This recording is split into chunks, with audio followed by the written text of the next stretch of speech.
अंजलि को मैगजीन पढ़ते पढ़ते अचानक कब झपकी लग गई पता ही नहीं चला। अचानक डोरबेल की आवाज से आंख खुली, दरवाजा खोला, देखा तो काम वाली महरी चंपा थी। अरे चंपा, तू आज इतनी जल्दी आ गई? हाँ दीदी, आज मेरी बेटी का जन्मदिन है ना, सारा काम जल्दी से निपटा कर बाजार भी जाना है, उसके लिए तोहफा लाना है, इसलिए मैं आज जल्दी आ गई। ऐसा बोलकर चंपा काम में लग गई। आज उसके चेहरे की चमक बता रही थी कि वह कितनी खुश है। कितने साल की हो गई तेरी बेटी? पूरे 5 वर्ष की हो जाएगी। उसके लिए नई फैंसी ड्रेस खरीदनी है। दीदी, आपके लिए कॉफी बना दूं? हाँ बना दे। और सुन, जाते वक्त मुझसे कुछ पैसे ले जाना। मेरी तरफ से भी अपनी बेटी के लिए कुछ ले लेना। साहब का रूम अच्छे से साफ करना, तुझे पता है ना, उन्हें गंदी बिल्कुल पसंद नहीं। जी दीदी, सब काम कर दूंगी, आप चिंता मत करो। चंपा ने काम निपटा कर कॉफी बना कर दी और पास आकर बैठ गई। दीदी, एक बात पूछूं आपसे? आपकी शादी को कितने साल हो गए? कल पूरे 2 साल हो जाएंगे। मतलब कल आपकी शादी की सालगिरह है? मैंने हाँ में सिर हिला दिया। फिर तो कल आपके घर में खूब जश्न होगा, है ना दीदी? अरे नहीं, मैं और तुम्हारे साहब डिनर के लिए होटल जाएंगे बस। ऐसा क्यों दीदी? आपका तो इतना बड़ा घर है, साहब की इतनी अच्छी कमाई है, आप कमाई का भी कितना अमीर है, फिर भी जश्न नहीं कर रहे हैं, ऐसा क्यों दीदी? अरे तू यहाँ बातें ही करती रहेगी या घर जाकर अपनी बेटी की जन्मदिन की तैयारी भी करेगी? अरे हाँ, मैं भी ना कितनी पागल हूँ, बातों में लग जाती हूँ। इतना कहकर चंपा चली गई। तभी मोबाइल की घंटी बजी। माँ का फोन था।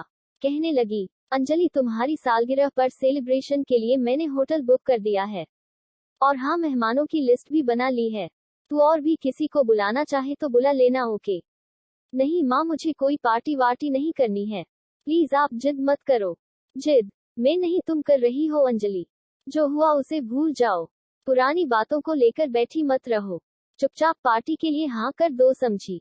ऐसा कहकर माँ ने फोन काट दिया। अपनी सगी माँ से भूल जाने जैसी बात सुनना अच्छा नहीं लग रहा था। कैसे भूल जाऊं माँ, जो पिछले साल विशाल ने मेरे साथ किया था। सब मेहमानों के सामने उसने मुझ पर हाथ उठाया था। कितना रोई थी तब मैं। आप भी तो वही थी उस वक्त। पति पत्नी में छोटे मोटे झगड़े तो होते रहते हैं। समाज की दुहाई देकर मुझे रोता हुआ छोड़कर चली गई। बस यही कारण था कि विशाल की हिम्मत और बढ़ गई थी। शराब पीकर मारपीट करना, गाली गलौज करना, अब तो यह आम बात हो गई थी। ये सब सोचते सोचते कब रात हो गई पता ही नहीं चला। सिर दर्द करने लगा था।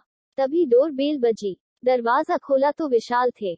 उनके लिए खाना लगाने लगी तो विशाल बोले, मैं खाना खाकर आया हूँ। सुनो, कल पार्टी है, कोई नाटक मत करना, पिछली बार की तरह। और किसी अच्छे पार्लर से तैयार होकर आना। तुम मैसेज अंजलि विशाल वर्मा हो, एक मल्टीनेशनल कंपनी के मालिक की पत्नी और एक समाज सेविका शारदा जी की बेटी हो। ये बात हमेशा याद रखना, समझी? ऐसा बोलकर विशाल बेडरूम में चले गए। अगले दिन ब्रेकफास्ट करके विशाल ऑफिस चले गए। तभी महरी चंपा आई। अरे चंपा, तुमको ये चोट कैसे लगी? कहीं गिर गई थी क्या तुम? उसकी आंखों में आंसू आ गए। दीदी क्या बताऊं, कल रात मेरे मर्द ने शराब पीकर मुझ पर हाथ उठाया, बहुत मारा और सारे पैसे भी छीन लिए। क्या तुम्हारे पति ने भी हाथ उठाया? भी मतलब दीदी, कुछ नहीं, कुछ नहीं। फिर तुमने क्या किया? करना क्या था दीदी, अपना हिसाब साफ है। इज्जत के बदले इज्जत, प्यार के बदले प्यार और मार के बदले मार। क्या तुमने अपने पति पर हाथ उठाया? ऐसा कैसे कर सकती हो तुम चंपा? अरे क्यों नहीं कर सकती, जब उसे मेरी इज्जत की परवाह नहीं तो फिर मैं क्यों करूं? मैंने उसे पूरी बस्ती के सामने मारा और भगा दिया और बोल दिया, आइंदा अगर शराब पीकर मुझ पर हाथ उठाया तो बहुत मारूंगी। मुझे चंपा आज किसी योद्धा से कम नहीं लग रही थी। चंपा अपना काम निपटा कर चली गई। तभी विशाल का फोन आया, मैं ऑफिस से सीधा होटल आ जाऊंगा, तुम मेरे कपड़े लेकर आना, ओके? मैंने पार्लर जाते वक्त विशाल के कपड़े अपने साथ रख लिए और शाम को होटल पहुंच गई। पार्टी शुरू होने वाली थी। माँ भी वहीं पर आ गई थी। सभी मेहमान आ चुके थे। आए तभी विशाल भी वहां आ गए। मैंने उनको कपड़े दिए और वह चेंजिंग रूम में चले गए और देखते देखते पार्टी शुरू हो गई। आए मेकअप से लीपे पुते चेहरे जाम से जाम टकरा रहे थे। इतने में विशाल मुझे घूरते हुए बोले, बेवकूफ औरत, तुम मेरे लिए पार्टी में पहनने के लिए ये कपड़े लाए हो? मैंने कहा, जो मुझे सही लगे मैं ले आई। तुम मुझसे जुबान लड़ोगी?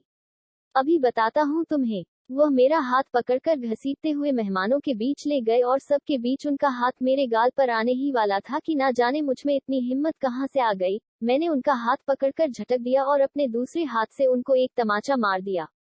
वो सन रह गए और उनकी आंखें गुस्से से लाल हो गई। तेरी इतनी हिम्मत, तू मुझ पर हाथ उठाएगी? इतना कहकर उन्होंने मेरे बाल पकड़ना चाहे।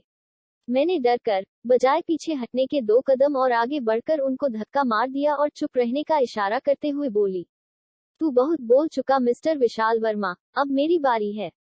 औरत कोई खिलौना नहीं होती जिससे जब चाहे जैसा चाहे खेला जाए। आज के बाद अगर मुझ पर हाथ उठाया तो तेरा वह हाल करूंगी कि तू जिंदगी भर याद रखेगा, समझा। तभी माँ मेरे पास आई और बोली, क्यों मेरी नाक कटवा रही हो अंजलि? चलो यहाँ से। माँ, आज आप समाज की दुहाई नहीं दोगी। आपकी वजह से ही मैं आज तक चुप रही और मेरी चुप्पी को आपके दामाद ने मेरी कमजोरी समझा। पर अब और नहीं, मैं पढ़ी लिखी आज की नारी हूँ, अपना भला बुरा समझ सकती हूँ। मैं किसी की दया पर नहीं, खुद अपने पैरों पर खड़े होकर जीना चाहती हूँ।